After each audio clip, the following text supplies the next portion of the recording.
Maka hati-hati, di akhir zaman ini akan tambah banyak ke depan ini kelompok-kelompok atas nama agama yang mencoba menghancurkan ajaran cinta kepada zuriat Rasulullah SAW. Betul, di sana sini Habib kan manusia biasa. Tanya aja ke Habib. Habib siapa aja tanya, antum manusia biasa atau manusia super Habib? Pasti dia bilang, kami manusia biasa. Bismillahirrahmanirrahim. Apa arti Al-Mahdi? Al-Mahdi artinya yang dapat hidayah. Arti keduanya yang selalu dibimbing oleh Allah. Dan tadi kita sudah sebutkan di awal bahwa Al-Mahdi pasti keturunan Rasulullah. Maka siapa saja yang meragukan nasab-nasab mereka para habaib, ini perlu diragukan. Udah kena fitnatut Dajjal. Walaupun urusan duniawi, habaib bisa tengkar sama habaib, itu urusan mereka. Kita tetap cinta kepada mereka. Apa kata Nabi? Ahibbu zurriyati hubban li. Cintailah keturunanku karena cinta kepadaku. Hadis ini riwayatnya hasan, bagus. Maka wajib mencintai zuriat Nabi. Bedanya kita dengan Syiah, kita tidak meyakini para habaib itu maksum. Apa arti maksum? Terpelihara dari dosa. Habib ya habib biasa. Yang mahal itu darah yang mengalir di tubuhnya. Ada darah Rasulullah SAW. Meskipun dia pemaksiat, meskipun dia tidak berilmu, kita hormati dia. Tapi kalau ada habaib, sudahlah habib, dia berilmu, kita hormat kepadanya dua kali. Hormat dia sebagai nasab, pewaris nasab Nabi.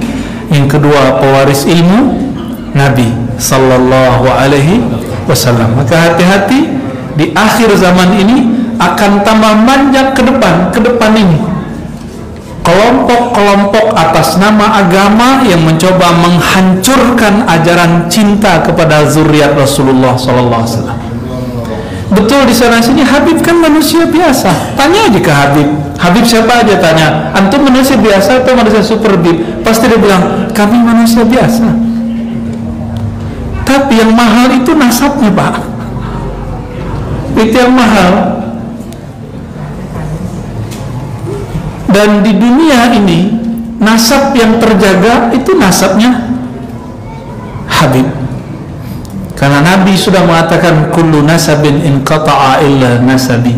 Semua nasab pasti terputus kecuali nasabku. Semua sanad keilmuan akan terputus kecuali sanadku.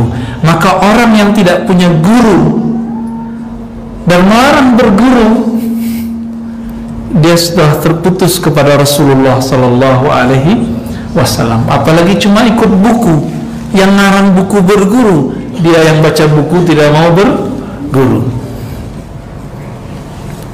Dan yang kedua, tadi kita sudah singgung sedikitnya banyak. Nabi mengatakan Mahdi itu gelarnya, orang yang diguiden oleh Allah. Diguiden oleh Allah. Namanya kita sudah jelaskan arti ism. Apa arti ism? Ketinggian derajatnya, mewarisi ketinggian derajatku.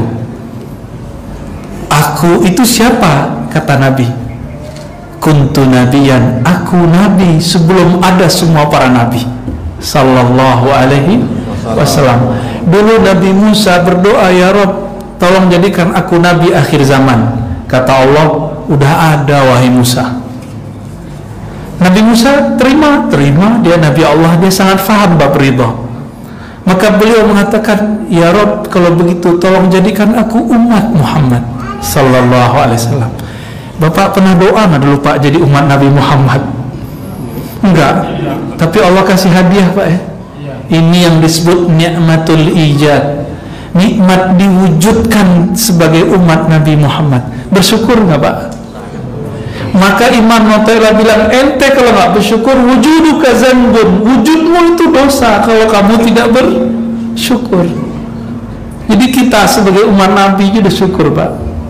Maka saya bersyukur setiap saat, apapun yang terjadi, baik kata orang, buruk kata orang, kayaknya semuanya harus disyukuri. Nggak ada satupun yang, bahkan corona terjadi pun membuat kita lebih dekat kepada Allah. Coba, selama corona kita bisa ngaji online kan? Dulu nggak pernah ngimamin anak istri, itu bapak-bapak itu udah boleh ngimamin anak istri selama corona. Ya, ada rahasia-rahasia yang Allah Subhanahu wa Ta'ala buat. Nggak ada yang buruk itu mindset. Kalau kita memandang dengan pandangan Allah, semuanya terlihat baik karena Allah itu telah mengatur sebaik-baiknya. Betul, fitnatul dajjal itu zahirnya terlihat buruk, tapi batinnya itu adalah kebaikan. Ujian bagi anak sekolah itu baik atau buruk, Pak? Nih contoh nih, kita kan maunya nggak anak kecil kalau dulu nih pada pengen bolos ujian kan. Tapi kalau kita paham nggak diikutkan namanya dalam ujian, sedih nggak?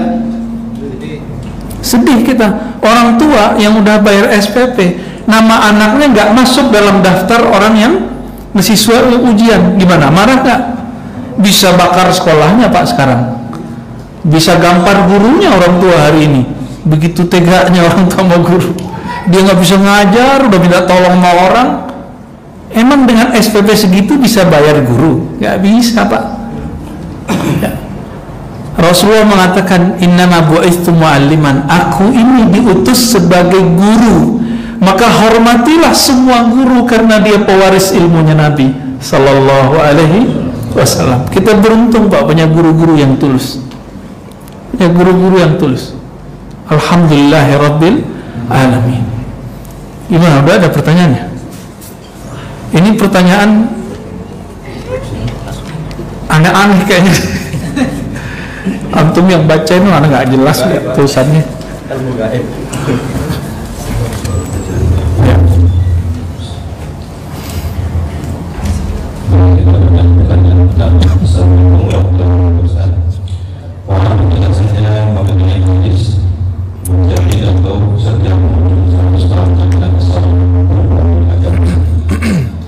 Ya, bagus banget. Itu hadis Abu Daud juga. Seingat saya lafaznya begini. Innallaha yab'atsu li hadhil ummah fi kulli mi'ati sanatin man yujaddidu laha dinaha. Sesungguhnya Allah akan mengutus. Nah, ini kata kunci. Berarti mujaddid itu diutus, tapi dia bukan rasul. Jadi ada utusan yang bukan rasul, namanya mujaddid. Apa arti mujaddid? Pembaharu. Pembaharu itu merusak atau memperbaiki, membangun atau menghancurkan. Orang sekarang bawa bendera pembaharuan tapi menghancurkan. Katanya memperbaharui agama, tapi dihancurkan orang-orang yang beragama. Dia serang kiri kanan depan belakang, maunya benang dia naikin sendiri, ternyata benangnya pun basah layu. Hadisnya sahih. Setiap 100 tahun ada mujaddid. Maka ulama kita mengumpulkan siapa mujaddid di abad pertama Rasulullah.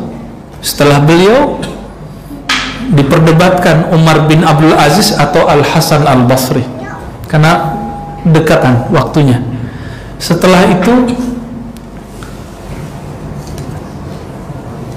Imam Abu Hanifah. Setelah itu Imam Muhammad bin Idris Syafi'i. Setelah itu Imam Abul Hasan Al-Ash'ari. Terus berlanjut sampai ke Imam Subki, Imam Suyuti, terus sampai ini. Di zaman ini kita sedang menyongsong Al-Imam Al-Mahdi. Nggak lama, nggak tahu juga saya. Ya, kita nggak mau memprediksi Pak, angka-angka ini berbahaya. Kecuali kita dapat petunjuk dari Allah. Kalau nggak usah cocok logi deh ya. Bicaranya riwayat. Kalau nggak ahli ilham jangan ngomong. Sekarang kan orang ilhamnya ilham YouTubiyah, kumpul-kumpulin video dari YouTube, cocok, jadi. Akhirnya terjadilah kekacauan bulan Ramadan kemarin. Udahlah kita kena corona, ditakut-takutin dukhon terjadi. 15 Ramadan bercampurlah dua ketakutan.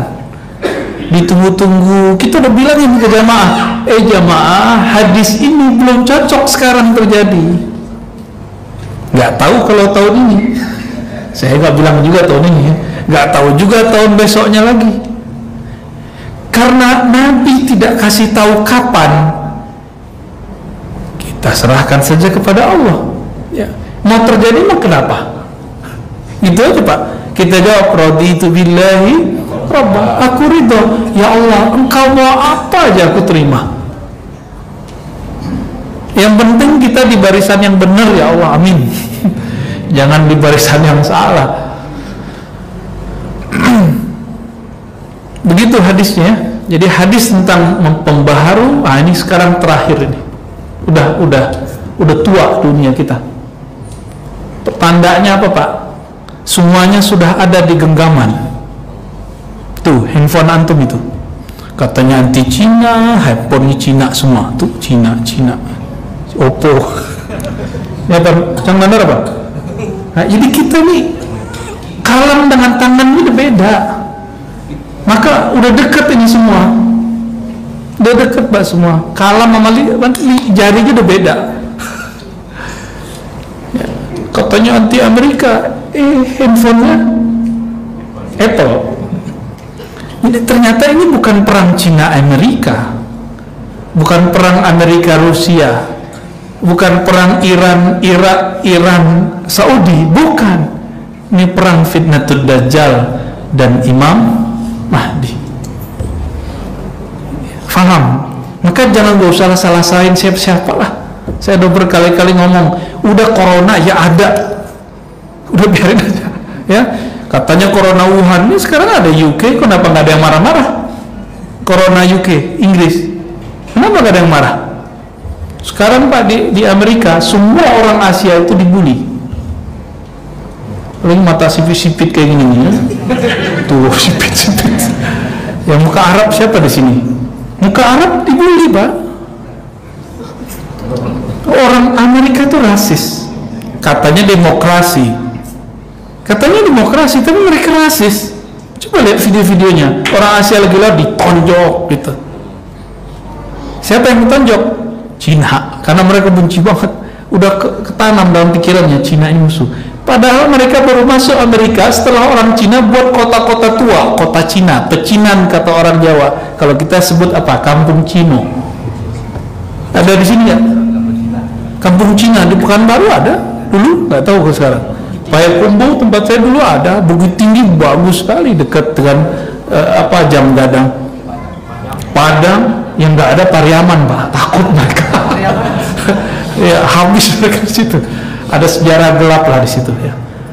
Ya maklum mereka bertahan hidup, akhirnya melihat cari aman. Ternyata cari aman tak aman, habis sama orang Pariaman. Yang agak aman ya Eropa. Orang Asia di sana lumayan dihargai, tapi di Amerika enggak, rasis dari dulu begitu. Jangankan kita, Amerika Latin datang ke sana itu dibully. Puncaknya pembuliannya itu Donald Trump kemarin. Ya dunia secara akhlak itu tambah buruk, tapi secara peradaban kemajuan intelektual itu lebih bagus, spiritual jatuh. Jadi pentajdid ini dia akan merevisi, memperbaiki spiritual orang. Kalau teknologi nggak perlu diperbaiki, manusia sudah canggih. Sekarang kita mau makan apa tinggal pencet datang GoFood, ya kan? Itu lebih canggih dari zaman Nabi Sulaiman. Serius Pak, Nabi Sulaiman itu pakai tongkat, pakai doa dulu palingnya Bismillah apa? Kita nggak perlu pakai Bismillah, jalan deh, ya canggih kan? Ini udah dekat Pak semua. Tapi kapan? Wallahu a'lam. Gak usah takut. Kalau ada fitnatul dajjal, ada hidayah al-mahdi. gitu. Jangan cuma ngedakut-dakutin orang, harus ada juga kabar gembiranya. Ini kabar gembiranya bahwa ada Al-Imam Al-Mahdi. Tapi Imam Mahdi nggak mungkin keluar-keluar lah. Dajjal aja belum keluar. Yang keluar duluan siapa? Ini tahapannya fitnatul Dajjal. Dajjalnya belum keluar. Kalau ada fitnatul Dajjal, kekacauan Dajjal, maka juga ada hidayah Al-Mahdi bersamaan. Mereka mainnya underground nggak? Terlihat oleh mata nggak? Enggak, efeknya iya, tapi pergerakannya nggak ketahuan. Sama Al-Mahdi nanti buat juga begitu, sama semua, nggak usah khawatir. Kita persiapkan iman yang kuat, akhlak, akhlak yang paling penting. Jangan sampai nanti cuma beda faham politik seperti tahun sebelumnya, kita kemudian benci lagi kepada sesama muslim. Itu Bapak korban semua itu, Pak. Benar nggak? Korban semua. Yang dicoblos jadi menteri, pusing kita. Politik, Pak, begitu. Itu mereka aja yang main. Udah, tolong nanti jamaah yang di sini, kalau nanti tahun politik muncul lagi, coba lebih santai. Bisa nggak? Siap? Ya, jangan siap main serang-serang jadi buzzer mulu. Buzzer itu harus ada akal juga, harus ada ketenangan jiwa juga, nur di kolbu. Jangan main share-share aja. Ada adabnya, ada ilmunya, karena semua yang kita lakukan itu dihisab oleh Allah Subhanahu wa Ta'ala. Lanjut.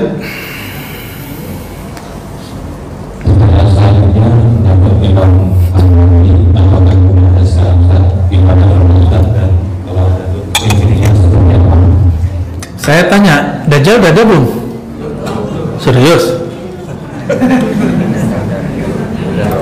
Berarti antum belum ngaji Dajjal ya? Kalau gitu Mahdi juga nggak tahu kan? Yaudah nggak usah tahu dulu deh, rahasia. Nggak boleh kita bilang ada atau nggak ada. Nanti aja, nanti kalau sudah ada tanda dekat saya kabarin. Sotoy ya, sok tahu. Lanjut. Bagaimana kehidupan kita setelah Imam Mahdi muncul dan bagaimana kehidupan selanjutnya setelah Al-Masih itu? Masya Allah. Kalau ini saya boleh jawab, kalau yang tadi nggak boleh. Sebelum Imam Mahdi dulu, sebelum Imam Mahdi dibaiat di sana di Mekah, karena berarti dia sekarang bukan di Mekah toh. Walaupun di hadisnya dikatakan rajulun min ahlil Madinah, gitu di hadis Abu Daudnya, seseorang yang datang dari Madinah, dari ahlil Madinah, belum tentu dia orang Madinah tempatan juga, mungkin pernah ke sana. Jadi Imam Mahdi ini bergerak, begitu terus. Sebelum itu terjadi, fitnatul Dajjal memuncak. Ketika memuncak, terjadi lagi apa yang terjadi pada Sayyidina Nabi SAW, paceklik 3 tahun kira-kira. Maka terjadilah kalau sekarang bencana virus global, maka nanti terjadi bencana kelaparan global. Nanti bakal terjadi, Pak. Makanya mulai sekarang sering-sering puasa sama zikir, latihan ngurangin makan. Jangan makan nasi mulu banyak-banyak ya. Kurangi, mulai latihan Senin Kamis. Siapa tahu nanti kalau terjadi kita sudah tahan banting. Orang kalau udah lapar bisa jadi makan apa aja yang dia lihat, ntar seperti zombie. Bisa-bisa nanti orang akan nyembelih anaknya sendiri karena dia kelaparan. Bahaya nggak sampai begitu, Pak, nanti?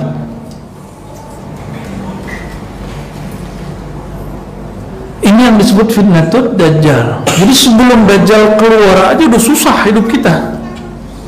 Susahnya nggak sekarang corona kita masih bisa. Bahkan di sini sudah biasa, udah hijau lah kira-kira. Kita udah boleh ngumpul segala macam. Nanti akan lebih parah lagi. Ada orang kena virus siang ini, ntar malam mati. Akan muncul saat-saat begitu, dan itu yang disebut fitnatul Dajjal yang paling bahaya. Kalau udah muncul masa-masa begini, Allah menyiapkan skenario indah nggak?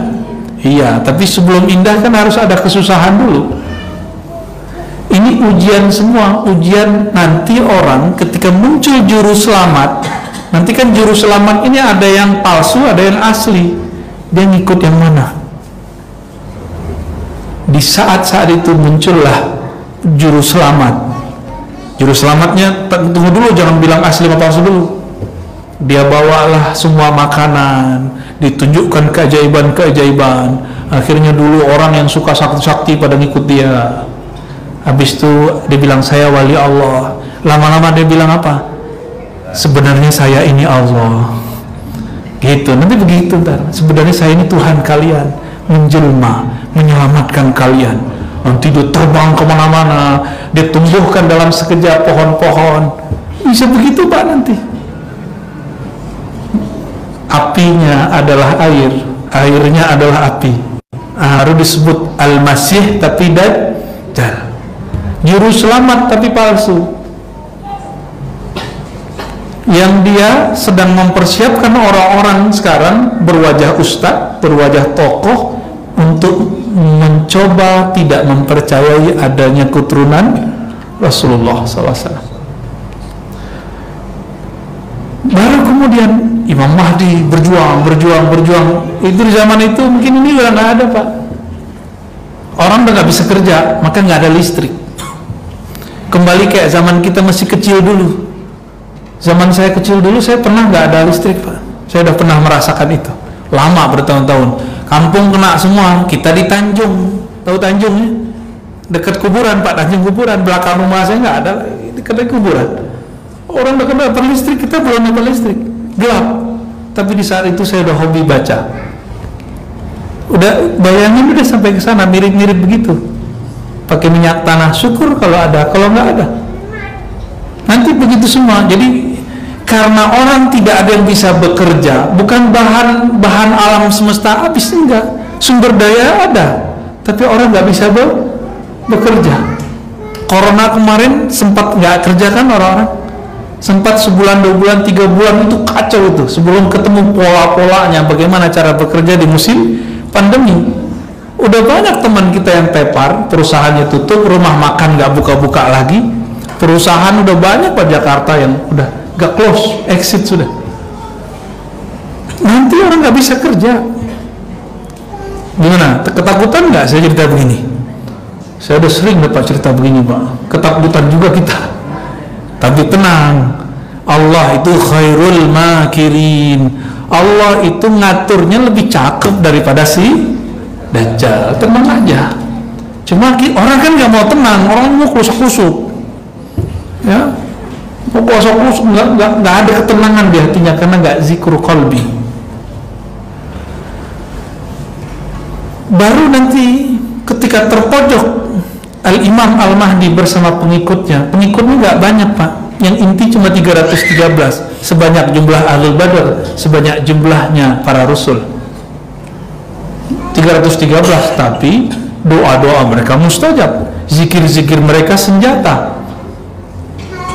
Kalau doa mereka mustajab, zikirnya senjata, sakti nggak tuh 313? Sahibul Karomat, yang mirip-mirip Ahlul Badar ngelawan ribuan orang, sekali tonjok yang jatuh 3. Tonjoknya jatuh 3, 4, 5, 10, bisa begitu nanti. Karena di dalam dirinya ada kekuatan, di dalam kekuatan, nurun ala nur. Ada nur, di dalam nurnya ada nur lagi. Musuh Allah gelap lagi, gelap berlapis-lapis. Terang lawan gelap, menang siapa? Ya menang terang lah. Mereka sedikit, tapi mereka sedikitnya itu banyak. Tentara Dajjal itu banyak, tapi banyaknya itu buih. Yang paling menyedihkan apa Pak? Ini kabar buruknya ya. Tentara Dajjal itu terbanyak adalah umat Islam, zahirnya aja, batinnya itu munafik. Mereka lah Khawarij yang berdarah zombie, ingin gorok orang-orang Islam. Yang paling pertama mereka gorok siapa? Zuriat Nabi. Karena mereka tidak percaya dengan adanya zuriat Nabi. Pakai kopi apa? Mungkin pakai serban, mungkin pakai sarung, pakai gamis, tapi mereka bencinya sama zuriat Nabi nggak tanggung-tanggung. Itu yang nanti akan ada pembantaian besar-besaran terhadap zuriat Rasulullah. Itu kerjaan Dajjal. Karena seperti zaman Fir'aun, masih ingat? Fir'aun bermimpi bahwa ada laki-laki yang membunuhnya dari kalangan Bani Israel. Maka semua anak baru lahir dari Bani Israel dibunuh. Itu berulang lagi, Pak. Fir'aun itu ya Dajjalnya itu sekarang. Dia mewarisi keganasan Fir'aun itu. Ada zuriat Nabi gorok. Makanya jangan seneng dulu antum jadi habaib. Serem loh. Agak menceremkan. Makanya kita sayang sama mereka. Kita cinta kepada mereka. Siapa tahu dari keturunan dia, ya kan? Kita nggak tahu. Siapa tahu omnya dia, pamannya dia, adeknya dia yang jadi imam al-Mahdi, kita kan nggak tahu. Ini yang menyedihkan, Pak. Itu yang Nabi katakan, fa iza laqitumuhum faqtuluhum. Kalau ketemu Khawarij, lawan. Kalau sekarang lawannya belum pakai pedang, lawannya karena mereka bawa pemikiran, kita lawan pakai pikiran. Mereka bawa Quran, kita jelasin Quran. Mereka nyebut sunnah, ayo kita uji sunnah. Ya. Ayo kita uji sunnah, siapa takut? Ya. Nggak ada takut, nggak boleh ada rasa takut, tapi kegeeran juga nggak boleh. Ya antara itulah, ya. Antara khauf dan roja, antara rasa takut Allah nggak terima, tapi juga harapan besar Allah terima. Itu, Pak, kolbunya tentara Imam Mahdi itu begitu. Cemas-cemas harap, cemas-cemas harap, takut-takut tenang, gitu. Ada begitu. Kenapa? Di kolbunya ada keyakinan dan kesetiaan, dua aja. Ada keyakinan, ada kesetiaan. Ke siapa dia setia? Kepada Imam al-Mahdi ntar. Di saat Imam al-Mahdi bersama pengikutnya terjepit di salah satu tempat di Syam, di wilayah timur kota Damaskus, ada satu menara putih, dan itu dirahasiakan Allah hari ini. Makanya Syam sekarang dihancurkan nggak? Kenapa? Dajjal ngerti, Pak, bahwa dia akan dibunuh oleh Isa. Isa turunnya di mana? Timurnya Damaskus. Seperti dulu Dajjal itu merencanakan kematian Nabi Isa karena dia tahu di print takdirnya dia. Jadi di Lauh Mahfuz dulu dia dikasih izin mengintip, karena sebelum Nabi Muhammad, jin, iblis, dukun-dukun itu dikasih kabar. Dajjal kan pimpinannya, dikasih izin mengintip ke sana. Dulu si Dajjal ini menyamar jadi muridnya Yesus Isa. Buat skenario, terbunuhlah Nabi Isa yang diserupakan, bukan Nabi Isa yang asli. Wa ma qataluhu wa ma salabuhu. Mereka tidak pernah membunuh Isa, juga tidak menyalibnya, tetapi syubbiha lahum, ditasbihkan, dibuat personifikasi mirip dengan Nabi Isa. Siapa yang buat skenario? Yang membunuh Nabi Isa? Dajjal. Karena dia tahu yang akan bunuh dia siapa? Ternyata Allah punya cerita lain. Diangkat Nabi Isa ke langit kedua. Ketemulah Nabi Muhammad waktu Mi'raj. Oh, ini tuh namanya Isa. Ketemu Nabi Muhammad. Isa, ya, ada di langit kedua, Pak, sekarang. Tubuh fisiknya dan ruhnya masih ada lengkap. Belum mati beliau. Kalimatnya cuma mutawafika. Mutawafika secara ilmu harfiahnya bisa diartikan kami sempurnakan engkau, bukan kami watikan, bukan. Terus nanti turun di menara putih. Di saat itulah kalau ada Nabi Isa, kaburlah si Dajjal. Nah, nanti ada saat Al-Mahdi ini tidak diizinkan Allah langsung menangani Dajjal. Kenapa? Gelarnya nggak matching. Al-Masih Isa matching sama Al-Masih Dajjal. Ya nggak urusan Mahdi lah itu, gitu. Maka diserahkanlah mandat kepada Nabi Isa untuk bunuh Dajjal. Nanti ada saatnya. Dajjal itu cuma 40 hari Pak, mirip seperti masa Samiri 40 hari di masa Nabi Musa, karena orangnya sama. 40 hari di zaman Nabi Musa persis kayak 40 tahun merusak iman Bani Israel. Nanti 40 hari, satu hari seperti 1 tahun. Hari kedua di hadis itu dikatakan seperti sebulan, hari ketiga seperti seminggu, hari berikutnya seperti hari-hari biasa bagi orang beriman. Bagi orang yang beriman, 1 hari kayak setahun, hari kedua setahun, hari ketiga setahun, rasanya 40 tahun lebih terus siksa. Akhirnya mereka mikir, ya udahlah kita jadi hambanya Al-Masih Dajjal aja. Itu Pak, nanti orang nggak kuat lapar. Kalau kita ini hamba perut, hamba duit, nanti nggak kuat. Maka sekarang jangan menghambakan diri kepada fulus, kepada perut. Kalah kita. Boleh kita butuh ya, tapi ya kita pagar-pagarlah diri. Di saat itu nanti hari ke-40 Dajjal digorok oleh Nabi Isa. Ada rahasia-rahasia yang tidak semuanya diturunkan kepada kita mengenai bagaimana pembunuhannya. Kan sakti itu Dajjal, kok bisa dikejar sama Nabi Isa? Nah, itu yang nggak diturunkan kepada kita. Di hadis begitu aja Pak. Ya nggak banyak ceritanya, begitu aja.